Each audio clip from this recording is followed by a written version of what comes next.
Flyover Sekip yang ditunggu-tunggu tampaknya sudah ada progres. Pembangunan flyover Sekip segera dimulai dan pembangunan yang ditargetkan akan selesai pada bulan September tahun 2023. Ini setelah dilakukan groundbreaking oleh Gubernur Sumsel Haji Herman Deru, Wali Kota Palembang Haji Harnojoyo dan pihak terkait lainnya. Groundbreaking flyover Sekip Ujung Palembang bertempat di Simpang 4 Angkatan 66.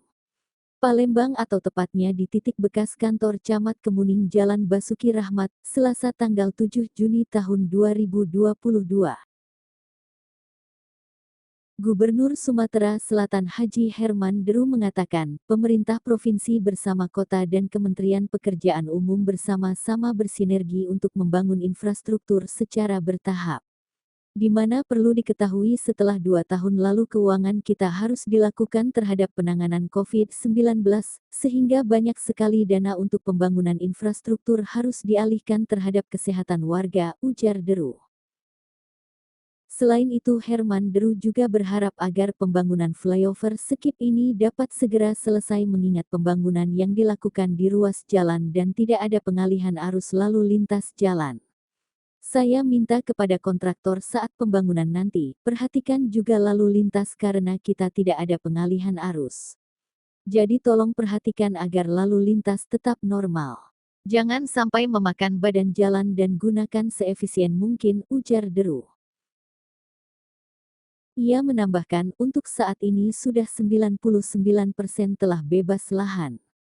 Total dana penggantian lahan senilai 88 miliar rupiah dari dana pemerintah provinsi dan pemerintah kota, juga menyampaikan bahwa kegiatan groundbreaking yang dilakukan juga merupakan bukti akan konsistensi dan fokus pemerintah Provinsi Sumatera Selatan dalam pemerataan pembangunan infrastruktur di Sumatera Selatan.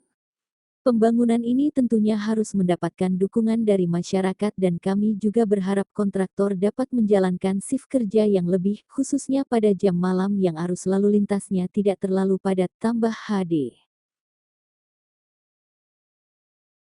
Wali Kota Palembang Haji Harnojoyo mengatakan rencana pembuatan flyover tersebut sudah ada sejak tahun 2017 lalu. Namun baru terlaksana pembangunannya di 2022 ini. Tentu kami ucapkan terima kasih kepada semua pihak bahwa hari ini cita-cita kita yang cukup panjang, cukup lama, yaitu dari tahun 2017 baru terwujud di tahun ini, tentu karena alasan pandemi, kata Harnojoyo. Harnojoyo menuturkan, rencana pembuatan flyover juga untuk mengurai kemacetan yang setiap hari terjadi di daerah tersebut. Ini dalam rangka mengurai kemacetan yang terjadi di Jalan Basuki Rahmat ke Jalan R.